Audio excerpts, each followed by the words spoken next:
Data shows that apartment rent in Austin increased exponentially in 2021. Our media partners at the Austin Business Journal report rents went up 25% between December 2021 and December of 2020. KXAN's Tahra Rahman spoke to a UT expert who says families who are struggling the most are expected to be hit even harder over the next year.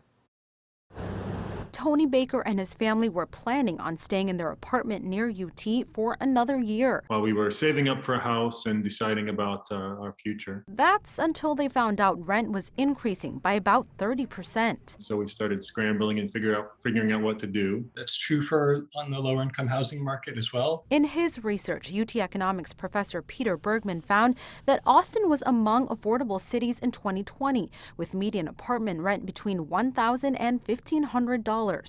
Those prices increased more in 2021 here than they did in typically less affordable cities like San Francisco or New York. He says affordable neighborhoods within these cities are also seeing large spikes, which especially hits low-income families. And more than half of respondents said there's a 50% likelihood or greater that they think they'll be evicted going forward, which is a pretty scary number. Austin realtor Paul Smith says housing rentals have also increased in the double digits. He says the Onion Creek area, typically affordable, saw a 22% increase between 2020 and 2021. The Domain area, a 31% increase. If you think about what happened in the past year, I mean, Q2, that soccer stadium, like all that just completely shined a larger flashlight on an area. It's how Baker's family got priced out of Austin, landing in Pflugerville. I have a rental property and I was able to leverage some of that and figure out a way to turn that into a down payment on a house, but not everybody has resources like that. Tahra Rahman, KXAN News.